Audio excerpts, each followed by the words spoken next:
sure they hear us. I want them to wonder. There's a lot to wonder about. How's everybody doing this morning? Great. How's everybody doing this morning? Great. We got to shift things. Let's go, let's go, let's go. Excited to be here with you this morning. We have got a lot going on right now. I just like a couple of things like right now. I don't know, have I talked to you guys about the deal that Warner just submitted a day or two ago? Like first day of May. So Warner has been, many of you have seen like him posting his baseline units of activity. He's been grinding, making the calls. And there's sort of a, I think, so we've got step one, right, of the business format system. What's step one? Anybody, everybody? Whoa. Whoa. I can't drink coffee the next 6 weeks. I don't know what the hell your guys' excuse is. You should be well caffeinated, ready to go, right? Unless you're all like, no, if he can't do it, I really shouldn't either. I'm gonna like go on a sabbatical with Christopher, right? So step one is prospecting, which I would encourage, because if the roles were reversed, I would not do it for you. I'd keep drinking the coffee.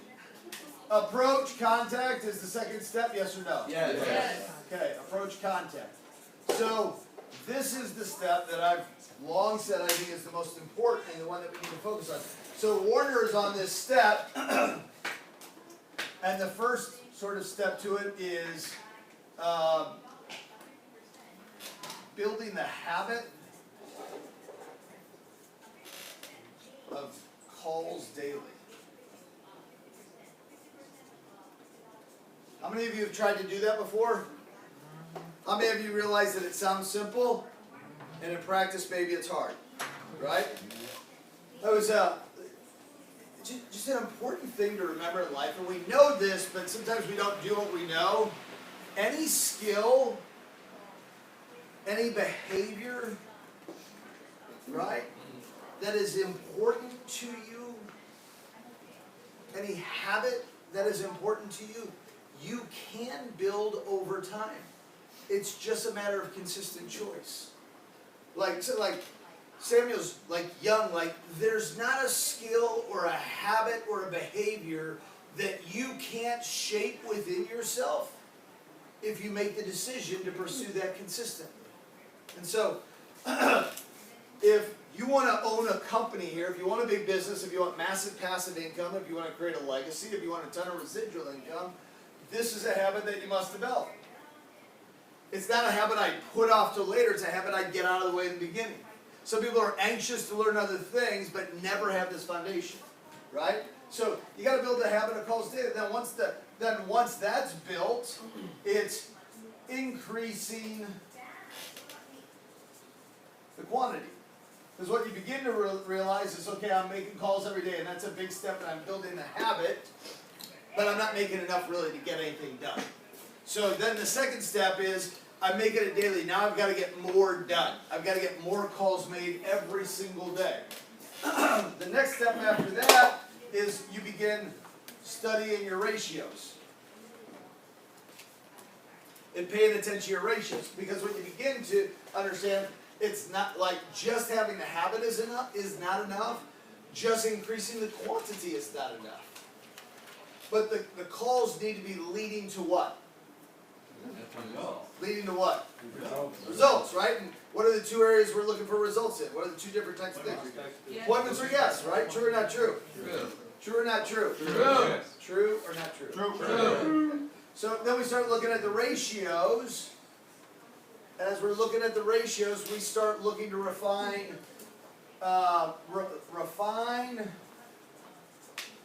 or make adjustments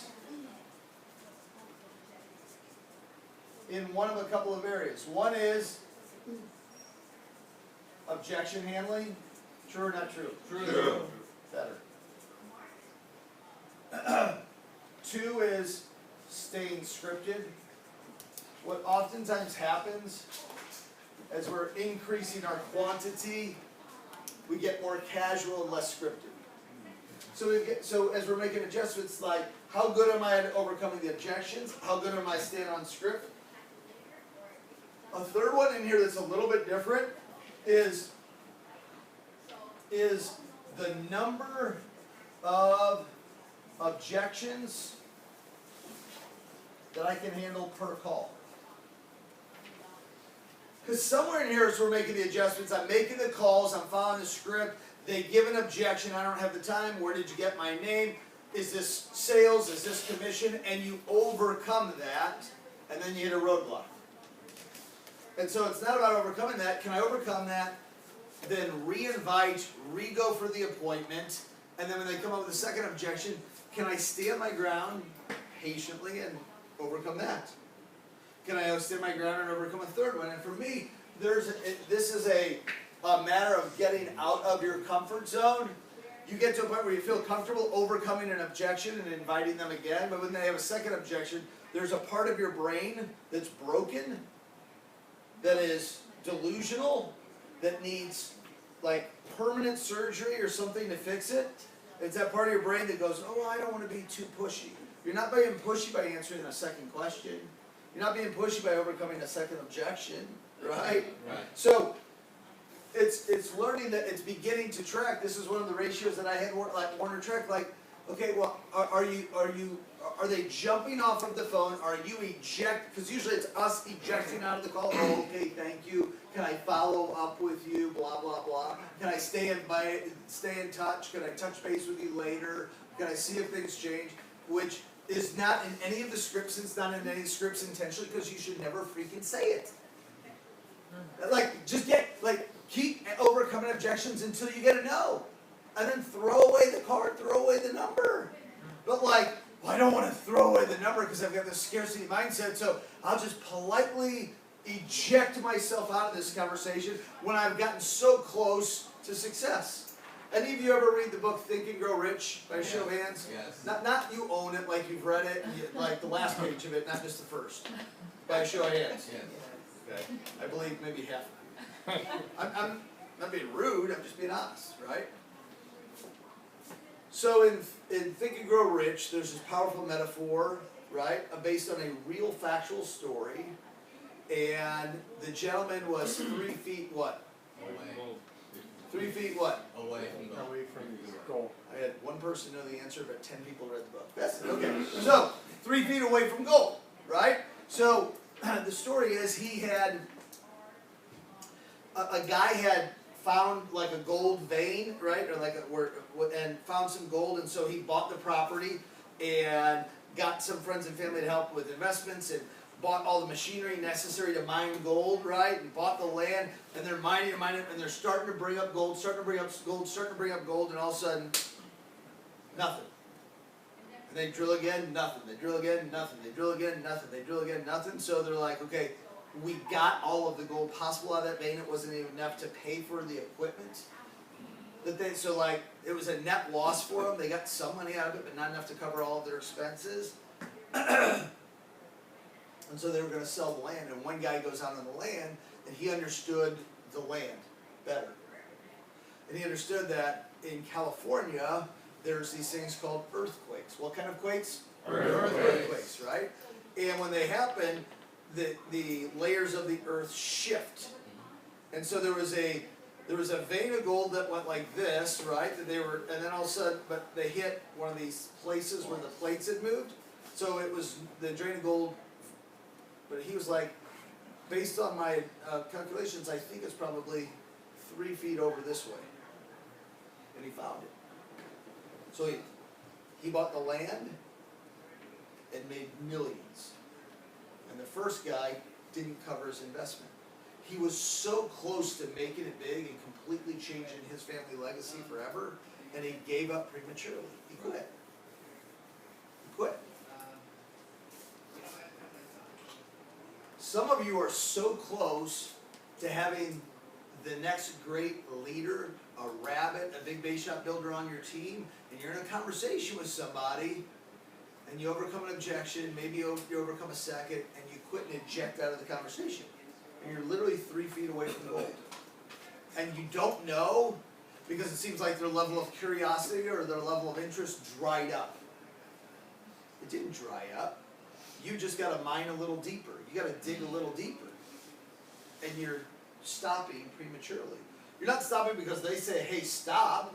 You're not stopping because they say, hey, I've got to go, no, now I'm not interested, please don't call me. You're stopping because you don't want to dig anymore.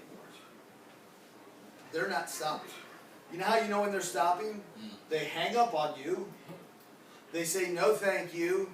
They say please don't call me again. If they don't say any of those things, if they say I'm not interested, that doesn't mean they're not interested. We've all said I'm not interested in things that we've been interested in. True or not true? True. True. We've all said that we were interested in things that we really weren't interested in. True or not true? True. Right? Yes. Like out of obligation or some sort of weird, right, social, right, some sort of weird social obligation, right? So whether you say you're interested or say you're not interested doesn't mean anything. You've got to quit listening to like what they say and understand like what's behind what they're saying. Write this in your notes, has nothing to do with what we're talking about, but sort of does. Hurt people hurt people. People who are hurt have a tendency to hurt others because they're coming from a place of pain. So they tend to lash out at people in their pain. If you think about a wounded animal that's over here in the corner, and it could be it could be the sweetest little dog in the world, and you come over, but it's hurt, and you come over and try and take care of it or pet it or touch it, it may lash out at you because it's in pain and it's afraid you're going to make it hurt more. Does that make sense? Yes. So a lot of times when people react hostile or negatively towards us, it's almost always about them, not you. So sometimes we talk to these people on the phone and it creates this thing like, oh, like, boy, I'm being too aggressive, I'm being too assertive, people don't like what I'm saying, I don't like calling people and making them react this way. You're not making them react anyway, it's what's going on inside of them that's coming out. There's Wayne Dyer, one of my favorite teachers really in my career, used to say, if I took a lemon and squeezed the crud out of it right now, what's going to come out of the lemon? Juice. What kind of juice? Lemon. Yeah, not apple juice, not orange juice. What kind of juice? Lemon juice. Why? Because that's the essence of a lemon. When people get squeezed, the essence of what's in them comes out. Joy, gratitude, right? Love, appreciation, or anger, hostility, pain, resentment. How do we squeeze them? It doesn't mean I come over here like, right? Like I did Shelby this morning when I saw her in the Mozone, right? It's not that kind of squeeze. It's like when life squeezes you, when there's pressure, right? And so sometimes when we're calling these people, they're under tremendous pressure. We didn't put them under the pressure. Here, I'm at an appointment probably 6 weeks ago with these coaches that certified Michelle and I in transcendental meditation a few years ago. I just went back for what they call a check-in, right? And so I'm down in Orange County, and I'm in this parking lot, and so I'm driving this way from their building, right? And right here to take a right-hand turn is like the exit from this parking lot, this shopping center, onto a street that also goes this way. And there's a lady that's coming this way, right? I didn't know where I was, so I had my phone and it was telling me like go here, and then when you go here you wanna like go that way. So I glanced at it and there's like just like a white line to stop at in the, you know how it is in the parking lot, it's sort of faded. And I was like, oh, and I like go a little bit over it, and I stop, and then she's like there, and I waved to her, realizing I had gone a little bit over my line, right? And I waved her through, and I don't know what she's saying, but I'm pretty sure, like, she's exploding at me, like, just, and I'm like, doing this like, I'm sorry, my responsibility, right? Unintentional, please go, please go. She's like, no, right? And I was like, please go, like, my fault, I'm good, like, I'm very just like, and she just screamed, and finally, she turns left and goes by me this way, just roll down the window, F, or whatever, right? You're like, what? She didn't have insurance. So she winds up, for whatever reason, not not going straight but turning this way. She's so mad and upset. And I just said a prayer for her. I wasn't offended. I wasn't upset. Part of me wanted to just chuckle, but I didn't want to laugh at her misery or her pain. She's in pain. She's in a lot of pain. I didn't cause any of the pain. She's looking for someone to lash out at. I just seem to be a convenient target in the moment, you know. Yeah, and I just seeing her. You know how we're not supposed to judge people? Right. I was a little judgy. Just like visually seeing her and the car that she was driving and her companion and stuff like that, I'm like, there's probably a lot of pain in her life. Like a lot of pain in her life. So I just said a little prayer for her and like, yeah, went on about my way. But I wasn't going to get like road rage and flipper the bird and like, I'll show you like, Right. that's not in me. I don't like, that's not looking to come out of me. You know what I mean? So the number of objections, how many times can you just answer the question and just sort of go through it, right? As these things start happening, then we're on to the next step. We know what the next step is, right? Right? The next step is, right? Getting people to show up.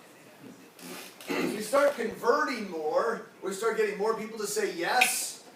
And then, even though a lot of people are saying yes, not a lot of people are showing up. True or not true, Warner? True. True. So part of it is understanding that no matter how good you are, most people don't show up. How many people don't show up? Most. What does most mean? 7 out of 10. And 7 out of 10 is really out of a warm market. Out of a cold market, more than that aren't going to show. So if you're looking at it and going, I'm not good at this because 7 out of 10 or 8 out of 10 aren't showing, what tends to happen is you build a belief or a mindset and you go, right? Because here's the fact of the matter. I want to sort of walk you through what happens to us really, and some of you are at different stages of this. This is harder work than what you've been doing in WFG so far when you make this a habit. This is even more work than what you were doing at this stage when you start increasing. This is even more work when it's starting to be something you're paying attention. This is even more work when you're starting to, okay, I've really got to dial in this, and then this is more work, and then this is more work, and then this is more work, and here's the reality, but I want you to hear me on this. By this stage, your results are typically 0 more than when you were just here. Typically, there's no significant change in your appointments, or your guests, or your cash flow, or the size of your team, so it's really easy to just go, WTF, right? What's the point? Like, this isn't working. For some reason, it's not working for me. I'm not good at this, so I'm going to go focus my time on getting licensed, or the presentation, or something like that. Can any of you see how that could happen to like one of your neighbors? Not you, but like the person sitting next to you. I can see that happening to them. They're not as mentally tough as me. They don't have as big of a vision. Would never happen to me, but I can see it happening to someone else, right? So part of this is your mindset, understanding what the ratios are. It's like, everybody knows I'm a baseball fanatic. To be an all-star on a given year, and Ricky's learned just through our barbs, I'm never wrong about baseball. That's something all of you know, but he knows that. Over the course of a season, if for every 10 times you go to bat, you get on base 3 times, you're probably an all-star that year out of all the guys playing Major League Baseball. If you're able to average getting on base 3 times for every 10 times at the plate, a 70% failure rate over the course of your career, 10, 12, 14 years, you're probably in the Hall of Fame. And the Baseball Hall of Fame is by far and away the most exclusive Hall of Fame of any sports league. It's less than the top 1% of players who've ever played the game get in. Yeah, less than the top 1%. A far higher percentage of NFL players, NHL players, NBA players get into their respective Hall of Fames. The Baseball Hall of Fame is not the Hall of really, really good. It's the Hall of Fame. You've got to be great to make it. And there's a lot of great players that haven't gotten in for various reasons. So, but think about this. Over the course of their career, they have to convince himself that winning and excelling and being a superstar is failing 7 times out of 10. That's why baseball's such a huge mental game. It's like that's such a high failure rate, and yet that's what they call success. And the same is right here. That's that part of that mindset. You have to accept. You have to accept the law of averages. You got to accept what the numbers of the business are.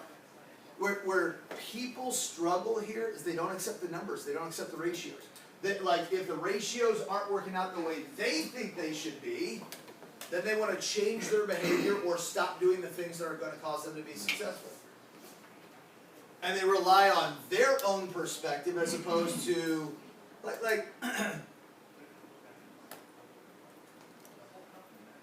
my son Alex, who's a junior in high school, will be a senior next year, wants to play basketball at the college level.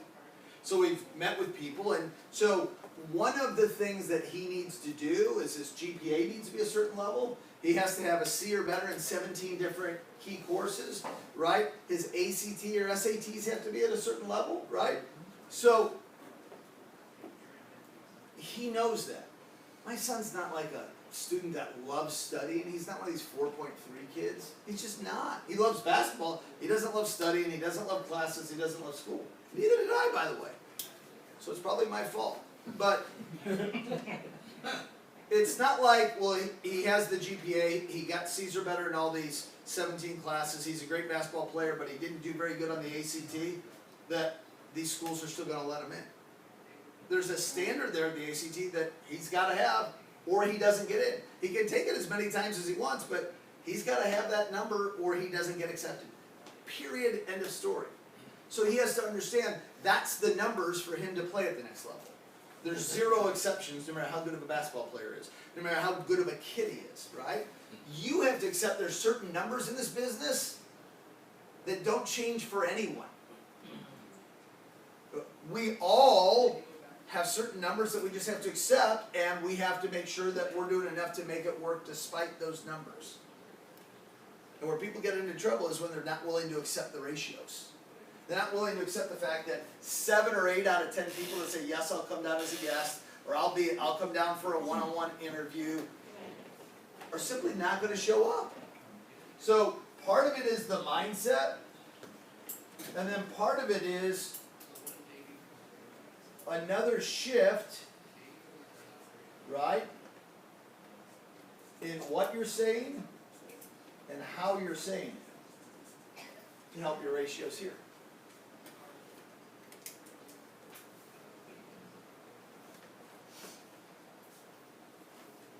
Nobody here is ready for the next step.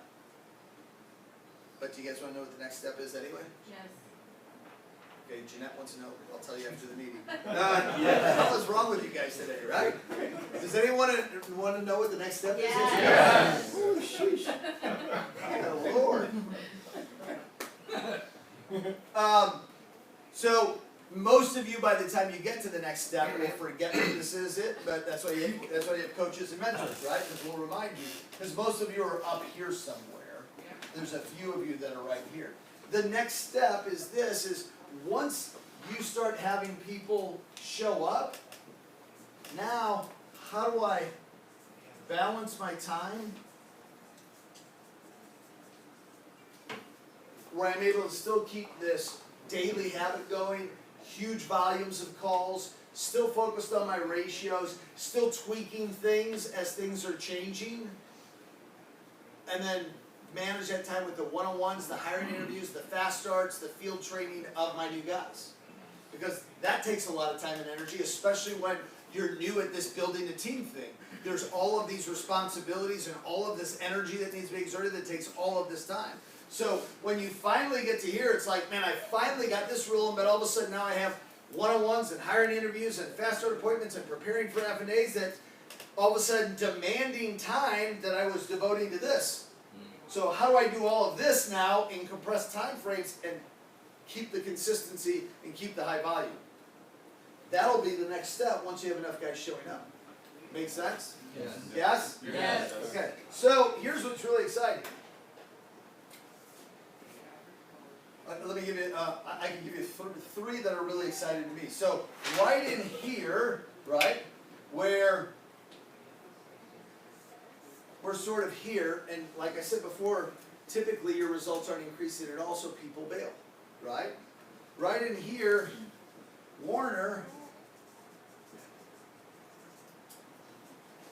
making his calls, going through the different stages, getting frustrated, yelling and screaming profanities at me, threatening my family, sending Unabomber messages in the mail with like cutout letters from magazines to us, right? And I gotta talk him off the ledge, and I believe in you, it's gonna work out, right? All that sort of stuff, and helping him learn the next step, right? He's Ubering as part of his side hustle, and he Ubers a lady, right? Is that a word? Ubers a lady? Ubers, right? That's how you put words in it. Yeah. Uber's a lady. And so he prospects her, There you go. and she's from the desert, and he refers her out to Edson Trejo out there. Not related, right? Edson does a couple of appointments with her on matchup with Warner, and writes 20,000 points.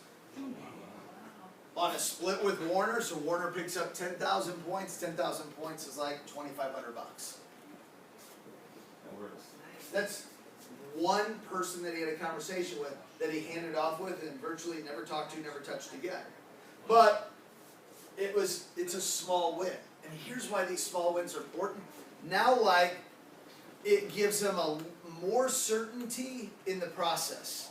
It gives him, where he's got a lot of hope, and he keeps relying on me and trusting me that I keep saying, it's going to work out, it's going to pay off, you're going to make it, keep driving. And there's a part in his brain where it's like, is Schloeman just saying that so Schloeman will make more money? Is he just saying that so I'll help him build his team? Like, he wants to believe it's all going to happen for him, but he hasn't had enough experiential results to really have a deep sense of belief. Does that make sense? Yes. And so now he's got something that ties the two together. His hopes with the experiential results create some sense of real belief for him. It's like, man, maybe this really is going to work out. And it renews his level of energy, it renews his certainty, and I got to keep going, If I found one, I can find another, right? It renews his sense of expectations with every conversation he's having. This could be the one. He didn't know when he was Ubering the lady that it was going to lead to a 20,000 point case. He had no clue. She didn't walk in and go, hi, I've got this much money I'd like to roll over. Do you know anybody that knows who they can help me, right? No clue. She didn't say she was interested, didn't say she wasn't interested, but he got the name and number, right? So, he picked up that case. Now, along the way, Deanne and Louie, right? Louie's making his calls. Sometimes these things happen indirectly. Then I believe this, I really believe this, I want you to write this in your notes because it's important for your mindset. The law of reciprocity. The law of expectations.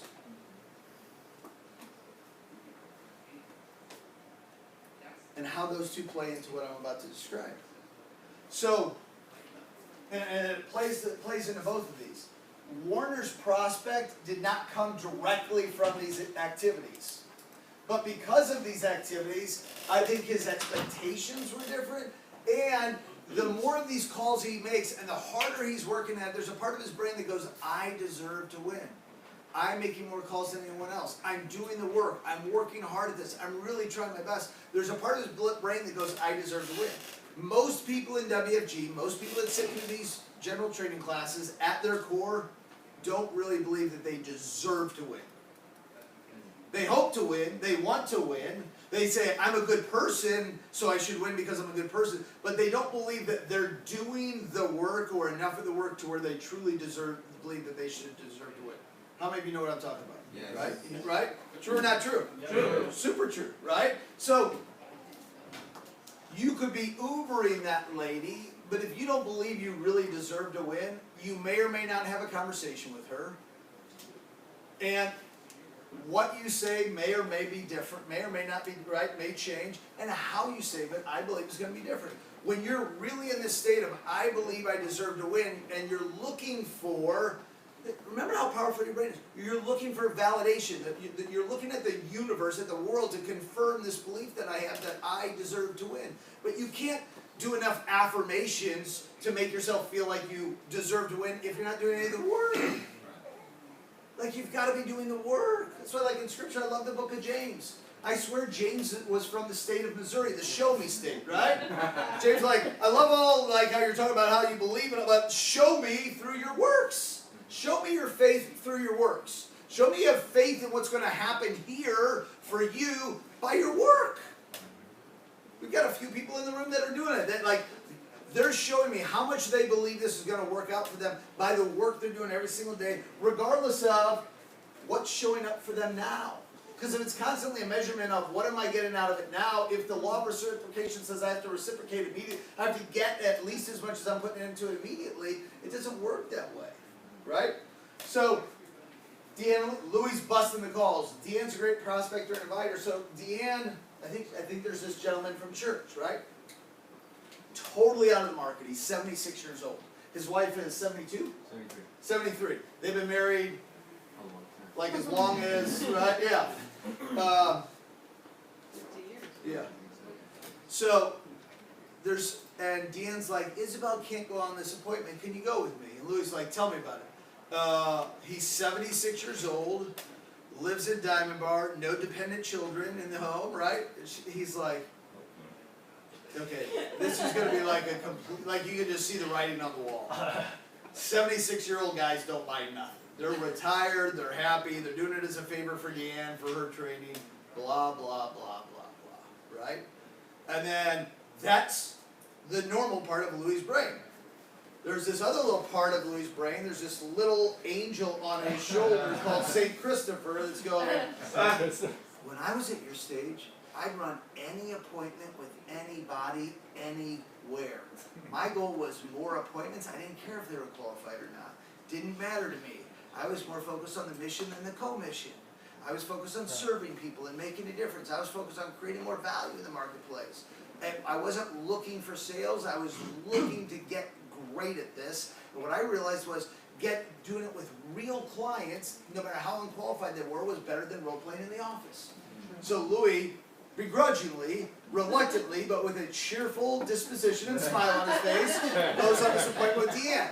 And it's a complete waste of time. The guy's like confused by something, needs help with something. And Louis knows enough to ask some questions. He goes, I can do some research and maybe help you some more. So then he comes back and he talks to me about it. I'm like, okay. Well, and I'm like, should I really be wasting my time helping Louis help? Because this is like, I know where this is going, right? This is like a zero prospect, right? So I'm like, okay, well, if I was there, Louis, here's the questions I would ask. Here's what I would meet with him, not do it on the phone. And then I would schedule a phone call with him and the insurance company if he answers this to any of these questions. And then he wanted to find out about a current annuity of his. But if the guy's 76 and he's got 2 annuities, you're probably not moving those annuities because he's probably already pulling income stream, right? Louis does all that. And then he meets with the guy again, and the guy is like, I can't believe the questions you asked on that phone call. I would have never thought to ask them. Was just so appreciative because Louis spending all of this time with this guy. And if you work with somebody in their 70s, no disrespect to anyone, right? But things are slower typically, right? So everything takes longer, right? Fortune and Ricky are looking at each other, right? So like the appointments are longer, everything takes longer, the process is longer. They don't, right? They don't make decisions as quick. So then Louis meets with him again and sure to sit down to review everything one more time. And the guy brings out a balance sheet of all of his assets and all of his liabilities. House is paid off, car's paid. They just have one car they share. The car is paid off, right? They've got these 2 annuities that Louis already knew about, but what Louis didn't know about is they have like $650,000, $700,000 in a Fidelity account in IRA, and they got like another $75,000 or $100,000 in another account that has not been touched or moved. And the guy said to Louis, do you think you have any place, could you help me to move this to a place that's more secure and safe? And he gives him the balance sheet. Wow. Louis says, yeah, let me do some research for you. I'm pretty sure that we do. But Louis doesn't get that he doesn't run the appointment that looks like a 0. Right? Deanne doesn't get that if she's not, like, if she doesn't have this attitude, whether it's a neighbor, somebody from church, like a lady that she meets in a doctor's office, like, that there's value here for everyone. I'm not going to tell them in advance what they should do. Like, I just want to let everybody know about it, let them decide on their own. I'm not deciding for anybody in advance. So Deanne's approach to things is filterless. Filterless. Like, it's like the Savior talked about, I was reading last week again, this parable where he talked about the children, right? And how the children are and how the children perceive the world, and how us being more childlike can help us to get salvation, can help us to get to heaven. And I think sometimes people scratch their head and go, well, how did Deanne get promoted? And I've been here longer than her, and I haven't been promoted yet. How does she keep having all these guests? Or what is it that she's doing? She's got this childlike enthusiasm and this childlike just expectation that everybody should take a look at this. And like, this could benefit anybody and everybody. And she genuinely believes that and encourages people from that space.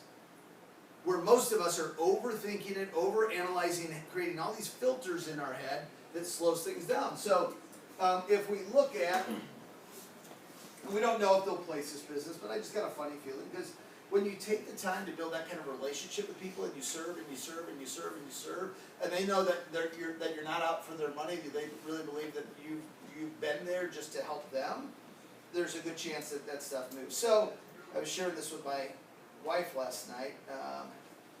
I'm going to use an average number, not a low number, not a high number of what they could get paid on this. It's sort of an average number. An average number, there'd probably be about $7,500 in commissions for Louie and Deanne to split on that one case. Give it up for Louie and Deanne. Yeah. So that's exciting stuff. That's exciting stuff, but that's working your way through this.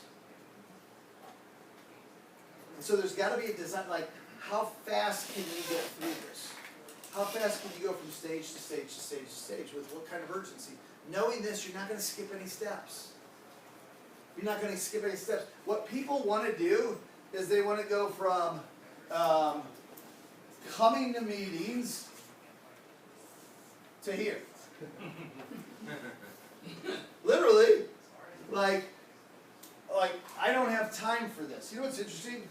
How many of you at times feel like that you haven't made calls on such and such a day because you didn't have time? Has that ever occurred to anyone? Yeah. Okay. So it's interesting. So we've got a recruiting service that's working with us to help Alex, my son, sort of try and get his opportunity to the next level. And I follow them on social media. A couple of interesting things they say here that I picked up, a couple of quotes that I think totally relate to what we do here. The first thing they said is, if you're interested in a school and could legitimately play at that level, ask the coach if you fit the profile of what they're looking for, if they have spots available, and if they want you to come for a visit. Get an answer and move forward. Like, that just be direct. Like, if they don't think you're a good fit, if they don't have a spot available for you because you play the wrong position, if they don't want you to come for a visit, then you know it's a no and move on. But you don't like sort of just put it out there and go, can I just stay in touch with you and touch base, coach? That's not what they're recommending you do. Hey, can we just sort of connect every couple of months and I'll let you know what's going on? It's like getting specific with them and being willing to take the no. They're telling this to high school kids. Right? Here's something really interesting when it comes to busy, right?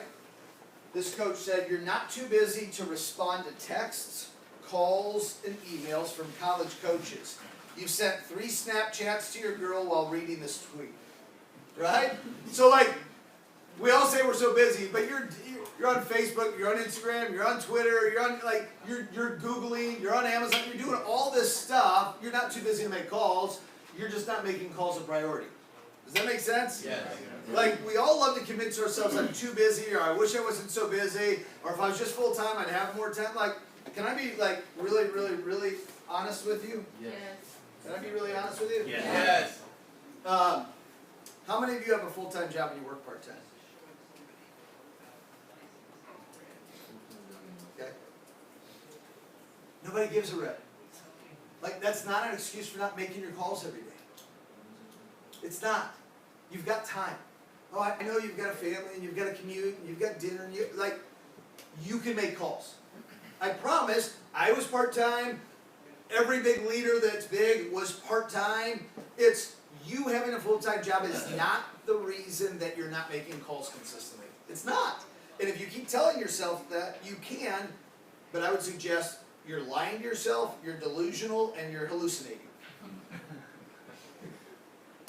You can be mad at me, but the fact of the matter is, we have enough time for the things that are important to us. And there's things that you're spending time, if I went through your schedule with you every single day, minute by minute, I promise you I could find time for you to make calls consistently every day. You might not like what I'm suggesting you move around or change so that you can make calls, but I could find time. I could find time. You might not like the fact that I'd suggest you scratching some things that you enjoy doing, but it's not a matter of you not having time, you're making something else more important. If I put a little, one of those, you ever see those motorcycle guys driving it, right, and they got a helmet, they got the little GoPro on it? So if I put a helmet on you with a GoPro for the week as you're going around life, in the shower, you're getting ready in the morning, coffee, commuting to work, at work, after work, right? And then we sat, and then all of us sat here and we watched the video of your week. I'd have Warner pixelate the shower part, right? Heavy Heavy pixelation. Chances are, would we see some wasted time in there? Would we see some downtime? Would we see some time that you're just literally escaping that could be created into an investment? See, because there's a big difference between spending time and investing time. Here's what we would find. There's a whole bunch of time that you're spending, but there's time that you could be investing. There just is. And you can be mad at me if you want. You can go, he doesn't know me. You don't know you don't know how hard. Like, I know this. A big part of what you're telling yourself is what's keeping you from getting what you really want. Because you're really, really attached to what you already have, even though you say you want things to change. So, I want you to think about this as Deanne has her neighbor here today, as she has this guy from her church, right? As she has this young lady in orientation today that she met in a doctor's lobby, right? I want you to think about this. A recruiter's mindset is an all-the-time thing. I write that in your notes. If this is something you want to get good at. If it's not something you want to get good at, you're sitting in the wrong class. It's an everyone all the time thing. Here's something else I want to change the way you think about this. You trying to recruit somebody, whether they're in your warm market, whether they're on your chicken list, or whether they're cold, you trying to recruit somebody is not an insult to them. It's a compliment. I think you could be really successful here. Where they're already really successful. Really, where our top earner is earning over $15 million a year. Do they, like, here's the thing that I always believe.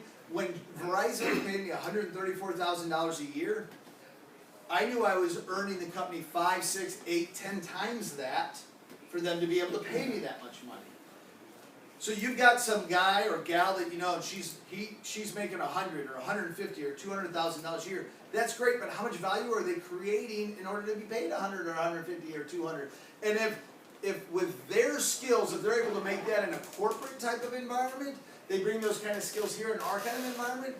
Well, what is that 100, 150, 200 identity, skill set, level of self-confidence, people skills, leadership abilities? What does that translate to in our company?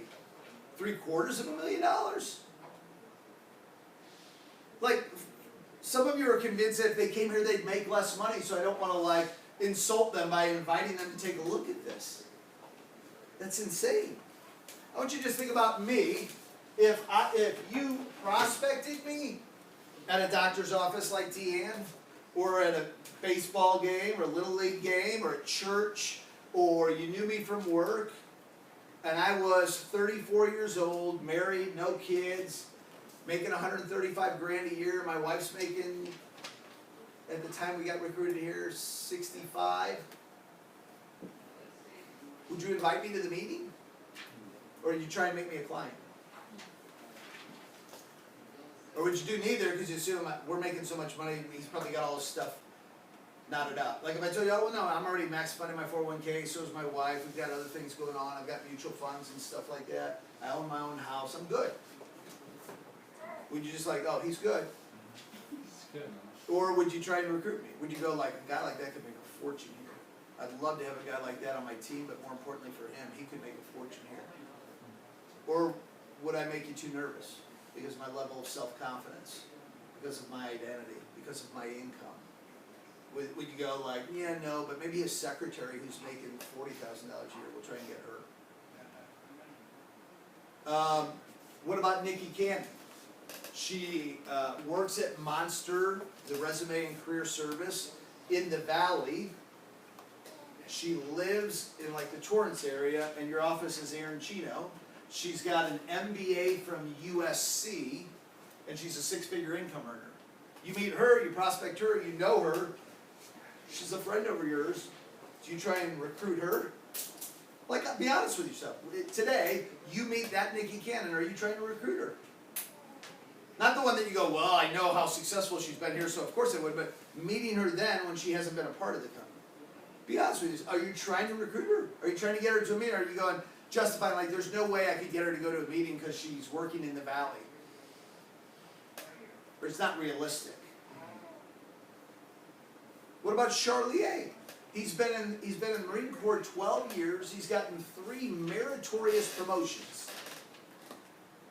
Meritorious, because he was better than everybody else. They picked him for these special assignments. These really special assignments in the military. 2 of the 3 are so unique and specific in the military that there's a small handful of guys in the past 100 years that have done it.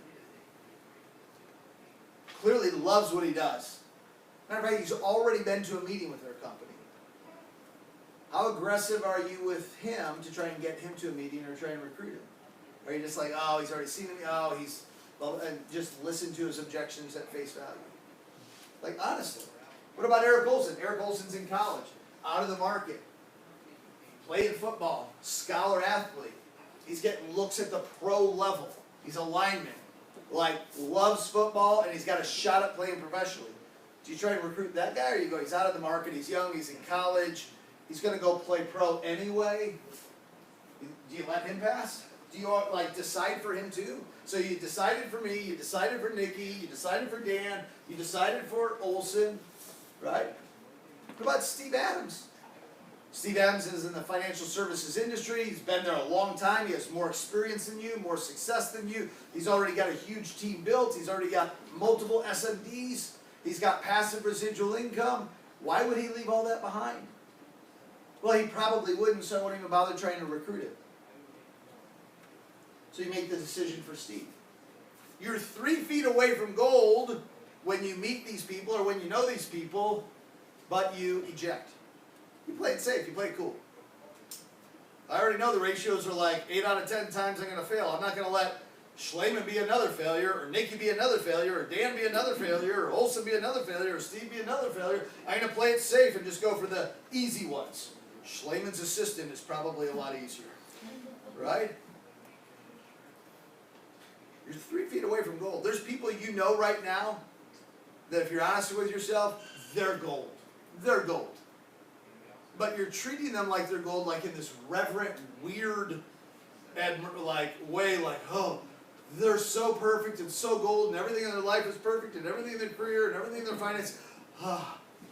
Like, I can't talk to them. I don't want to talk. I don't want to disrupt what's going on. They might be offended. I don't want to insult them. They already got it figured out. You're 3 feet away. You got to ask questions. You got to dig for gold, and keep digging for gold, and keep digging for gold, and keep digging for gold. My number one client, the client that I have that's wealthiest, I've talked about him before. He's worth about $40 or $50 million right now. almost all in commercial real estate. As he continues to pay down balances aggressively and the property continues to appreciate, he's in his mid-40s. Like, you know how quickly it goes from 50 to 100 million just when you pay off the debts?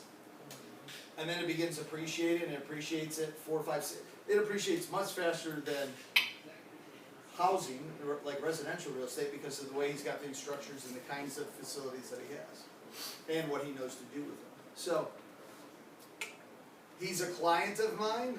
He's referred other big clients of mine that have lots of money. And you know how he became a client of mine? It was 1, 2, 3, 4, 5, 6 times. I met with him at Drip Coffee over here in the shops, and on a napkin trying to recruit him. I knew he was loaded. I knew what he was doing. It wasn't a mystery to me. I knew that. I'm trying to recruit him.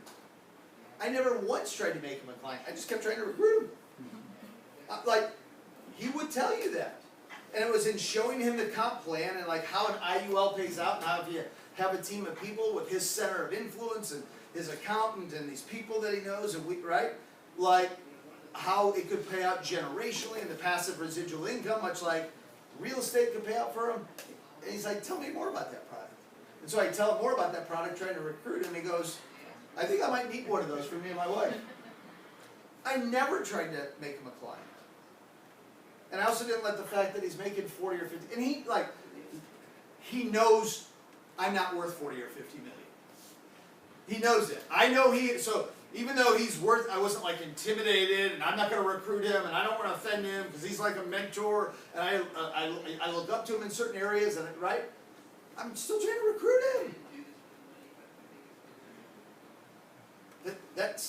So Rich Thawley, when he was newer in the company, and they're just getting things going, right? They're at a stage like Louis is, or Warner, or Jeanette, or Tom, or Tim, right?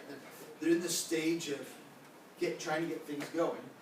And they're newly married, and Rich and Cindy pull up to a party that they were invited to, right? And as they're pulling up and getting ready to park, right, Cindy says, honey,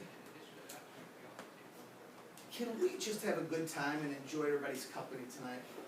Can we just socialize like regular people? Can we just not talk about the business for one night? Because if you're going to talk about the business, I'm not going in. I want to just enjoy myself tonight. And Rich responded, if I bring plates of food out to the car, will you roll down the window so that I can give them to you?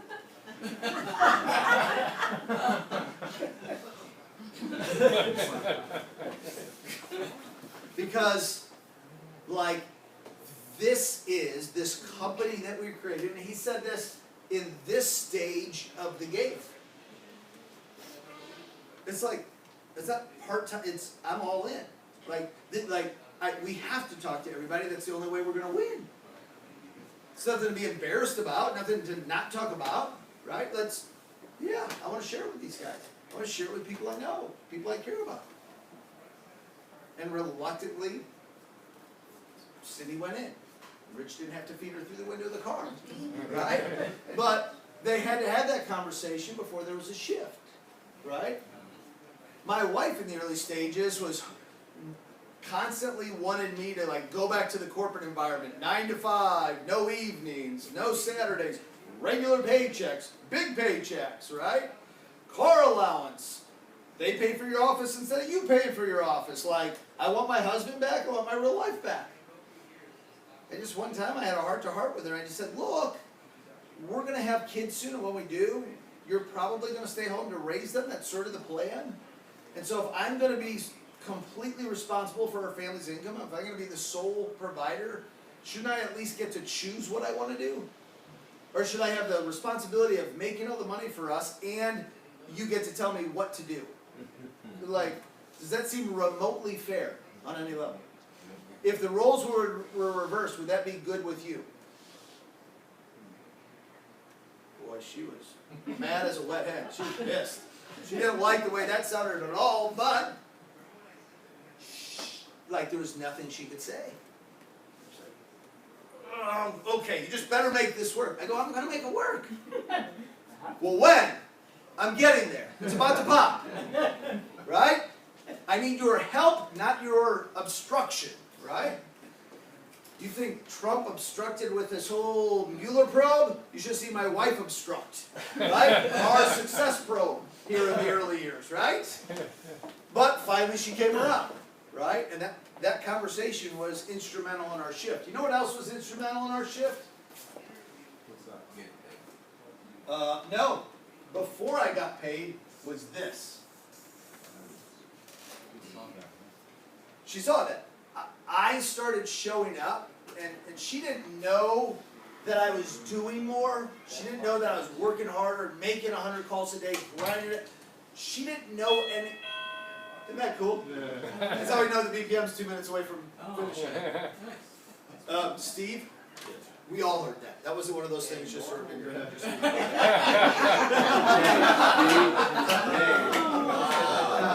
I'm just teasing.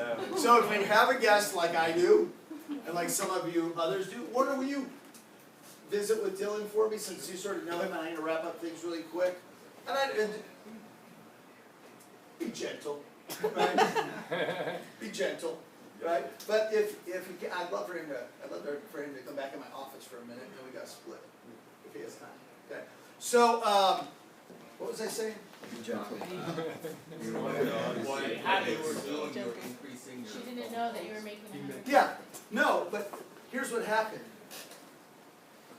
My expectations changed, my level of confidence changed, my level of certainty changed.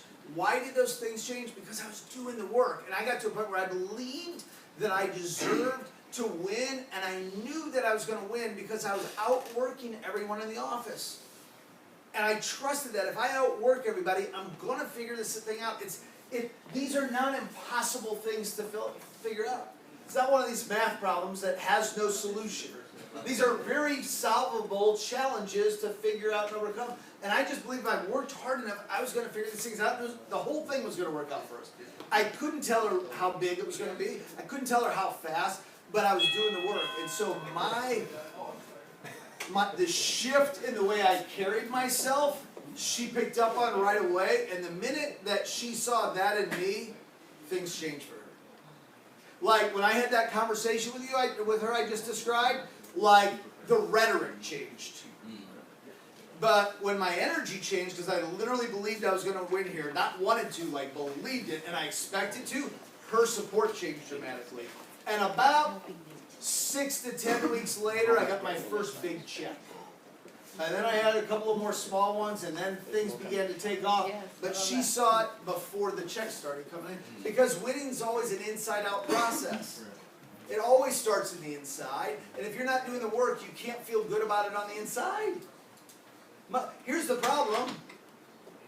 Most of you were raised by really good families and have a really strong sense of like good, strong values about you.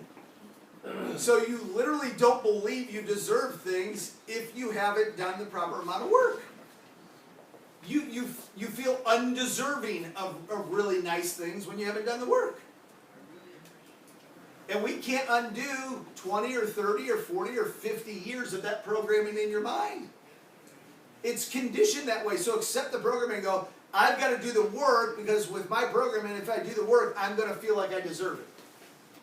And the longer I avoid the work, the more I'm going to feel like I don't deserve it. And then that's going to create more doubt. It's going to create lower expectations. The lower expectations I have and the more greater amount of doubt I have, the less I feel like doing the work. And it's either going to spiral this way or spiral this way. And you're completely in control, like I started this whole thing out. You're completely in control because any behavior, any habit, any skill that you want, you can have. It's a matter of making that choice and deciding over and over and over until it's there. There's not one that's outside of your realm. So I didn't cover most of what was in my notes today, but let me see if I can finish up just a couple of things. Run it. Write this in your notes. Every prospect, which prospects? Every. Is a recruit first. What are they first? Recruit. What are they first? Recruit.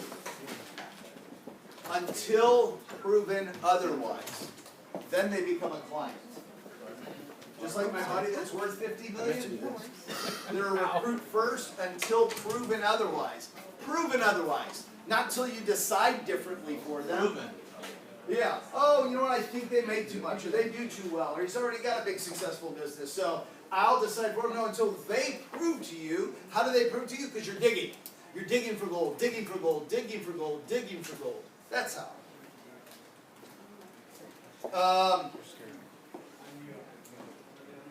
Let me finish on this, because I've got a guest, and then I've got a lunch appointment with Dan, and Tom, and Tim and Evelyn, and Louie, and Warner, and Jeanette.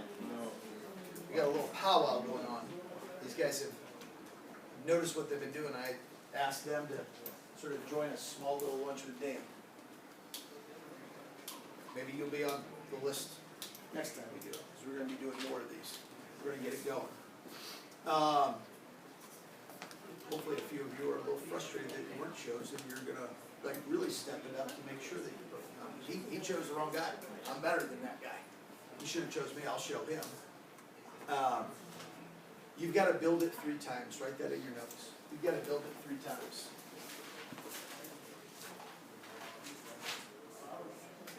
Where do we build it first? Where do we build it first? In our mind. You've got to see it working. You've got to see what it looks like. You've got to get clear on why you're doing this and what it looks like. What does the income look like? What does the residual and passive income look like? What does the legacy look like? What do you look like when you've achieved this? My guest there was looking at that picture. He's like, you don't look at all. Like, what was that, like 25 years ago? Boy, no, it was like 8 or 9, I think, right? But I've changed a lot since then. I changed a lot from the time I joined to then. Not just physically, but who I am has changed a lot. So what do you look like, right?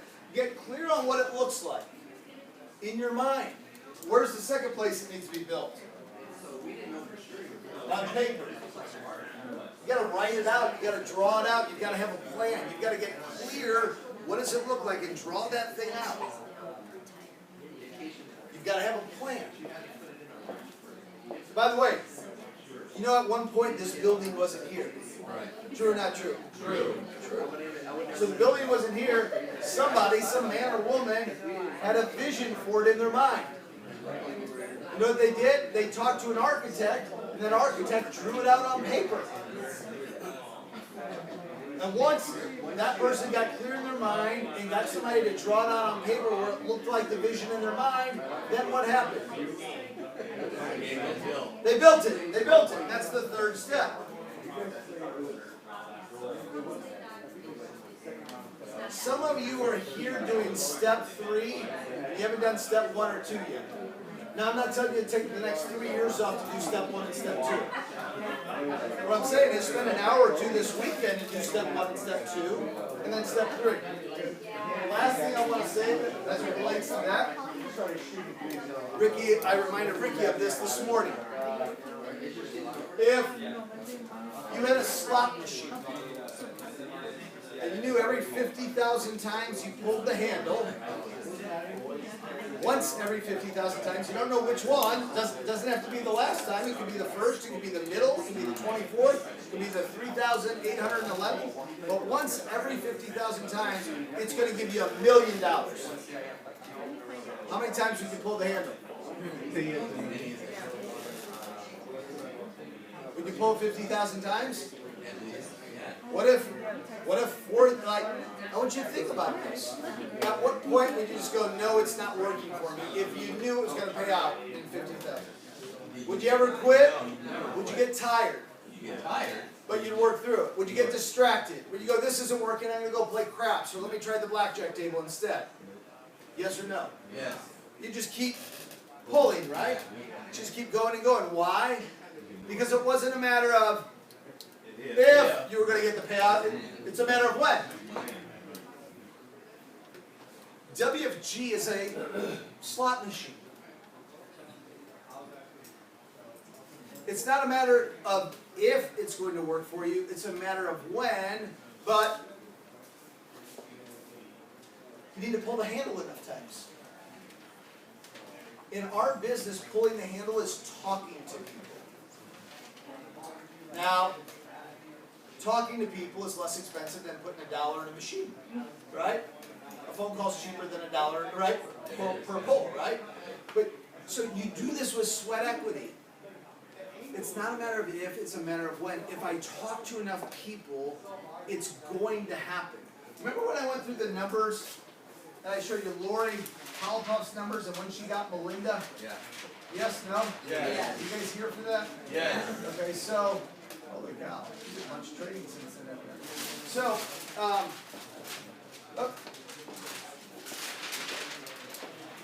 It's after that, right? So look at this. 1, 2, 9. She has 11 and 12 directs here, back-to-back years. And so she goes 89 and 140. These first years when she does 1 direct, 2 directs, 9 directs, 8 directs, she literally has no team recruits those first 4 years. It's all her. For some reason, here she's done 3, 12, 20, and 21 through 32.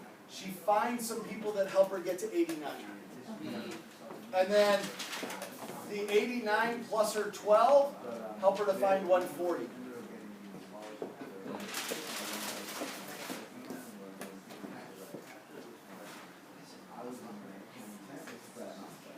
If you've got 3 children, how many grandchildren are you going to have?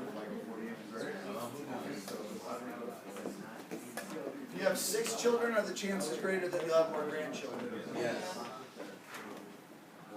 If you have 9 children, you think the chances are even better that you'll have more grandchildren? Yes. And if you have more grandchildren, you think the chances are higher or lower that you'll have more great-grandchildren? Yes. What about great-great-grandchildren? Yes. It's the whole nature of the way our business is built. If you're sitting in this meeting and you've got 3 directs here, and you're wondering why it's not going for you, because you're relying on one of these guys to do it for you. If you're sitting here with 3 directs, right, Jeanette? Yes. And you add 3 more this month like Deanne just did, and then you go out and add 3 more the next month, you can't. How many of you have grandchildren? Okay. How many of you realize that before you can have grandchildren, you have to have children? Right? How many of you that have grandchildren, once you had children, had to explain to your children what they needed to do so you could have grandchildren? You didn't, did you? Like, you just had the children, everything took care of itself from that place forward, right? Yes, no? Yes. You weren't like in there instructing them, okay, more of this, less of that, like, right? It was like, you just had the children, everything else took care of itself, right? Yeah. If you have the children and keep having more children, eventually some of them will have grandchildren. Some of them right away at too early of an age, some of them will wait too long. And then some of those children will have grandchildren, and some of them will have great-grandchildren. But what you can control, any of you women ever have a mom that was like, hello, when are you going to get pregnant? When are you going to give me, like, put on that kind of pressure on you, yes or no? Yes. That was probably more the last generation, right? Yeah. You can try and do that with your guys.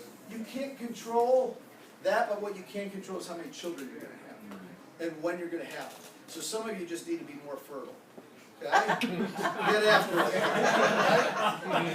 Right? In a business sense. Right. In a business sense. Okay. Recruiting and building is our topic for the second quarter.